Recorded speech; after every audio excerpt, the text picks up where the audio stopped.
Hi guys, this is Black Shed review with Arun. நீ நம்ம பார்க்க போற படம் Zara is Main.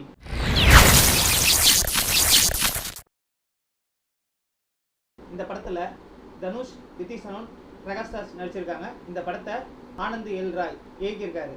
இவர் ஆல்ரெடி அமராவதி படத்தை இயக்கியிருக்காரு. இந்த படத்தோட கதையை பத்தி பார்ப்போம். தனுஷ் டெல்லியில இருக்க ஒரு காலேஜில் பயங்கர அட்ராசிட்டி பண்ணிட்டு இருக்க ஒரு பையனா இருக்காரு. அதே காலேஜில் நம்ம ஹீரோயின் சைக்காலஜியில் டாக்டரேட் பண்ணுறதுக்காக ட்ரை பண்ணிட்டு இருக்காங்க. நம்ம ஹீரோயின் டாக்டரேட் பண்ணுறதுக்காக 3 வருஷமாக ரொம்ப ட்ரை பண்ணிட்டு இருக்காங்க. ஆனால் அது நடக்கவே இல்லை. கடைசியாக இந்த அட்ராசிட்டி பண்ணிட்டு இருக்க தனுஷை திருத்தினா டாக்டரேட் பட்டம் கிடைக்கும். இவங்களும் தனுஷை ஒரு ப்ராஜெக்டாக எடுத்து ஒர்க் பண்ண ஆரம்பிக்கிறாங்க. இந்த ப்ராசஸில் தனுஷ் என்ன பண்ணுறாரு, அவர் ரவுடித்தனத்தெல்லாம் விட்டு ஹீரோயினை லவ் பண்ண ஆரம்பிக்கிறாரு. ஆனால் கடைசி வரையும் ஹீரோயின் இவரை ஒரு ப்ராஜெக்டை மட்டும் தான் பார்க்குறாங்க. ஃபைனலி இவங்க எதிர்பார்த்த டாக்டரேட் பட்டமே இவங்களுக்கு கிடைச்சிருது. அவங்க லைஃப்பை பார்த்துட்டு அவங்க போயிடுறாங்க. தனுஷ் அவங்க மேலே இருக்க லவ்லேயே வாழ்ந்துட்டு இருக்காரு.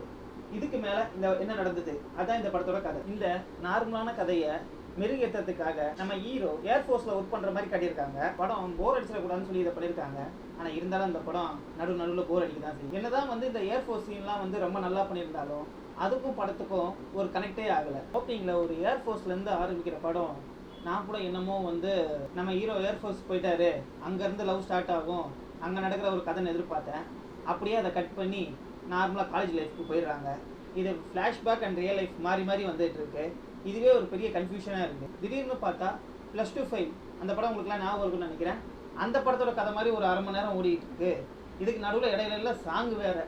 படத்தில் என்ன காட்டுறேன்னு தெரியாமல் மாற்றி ஏர்ஃபோர்ஸ் சீனும் then real life scene, college scene மாற்றி காட்டினாலும் இதில் ஒரே ஒரு நல்ல விஷயம் என்னென்னா அமராவதியோட ரெஃபரன்ஸ்லாம் இந்த மூவி வருது. இன்டர்வல் பிரேக் அதுக்கப்புறமும் உடனேலாம் ஸ்டார்ட் ஆகல. அதுக்கப்புறம் ஒரு மணி நேரம் கழித்து ஒரு நல்ல ஒரு பிக்கப் இருக்கும். அந்த கிளைமேக்ஸ்க்கு முன்னாடி அமராவதியோட ரெஃபரன்ஸ்லாம் வரும். அதெல்லாம் ரொம்ப சூப்பராகவே இருந்தது. கிளைமேக்ஸில் ரொம்ப நார்மலாக இல்லாமல் கொஞ்சம் டிஃப்ரெண்ட்டாகவே பண்ணியிருந்தாங்க. அதில் நிறைய கேள்வி இருந்தாலும் பட் நல்லா எமோஷ்னலாக கனெக்ட் ஆச்சு. கிளைமேக்ஸில் ஹீரோட லவ்வை எக்ஸ்பிளைன் பண்ணுற மாதிரி சில சீன்ஸ்லாம் இருக்கும். அதெல்லாம் ரொம்ப ஹார்ட் டச்சிங்காகவே இருந்தது. ஓவரால் பார்க்கும்போது இது ஒரு பிலோ ஆவரேஜ் மூவிக்கு மேலே ஒரு ஆவரேஜ் மூவிக்கு கீழே நடுவில் மிட்டாக இருக்குது. இந்த படத்தை நீங்களும் ஒரு வாட்டி போய் பாருங்கள். பார்த்துட்டு எப்படி இருந்துச்சு, நான் சொல்கிறது கரெக்டாக தான் சொல்கிறேன்னா இல்லை தப்பாக சொல்கிறேன், இப்படிலாம் இல்லை அப்படின்னாலும் அந்த கமெண்ட்டில் சொல்லுங்கள். வீடியோ பிடிச்சிருந்தா லைக் பண்ணுங்கள், சப்ஸ்கிரைப் பண்ணுங்கள். அடுத்த வீடியோவுக்கு வெயிட் பண்ணுங்கள்.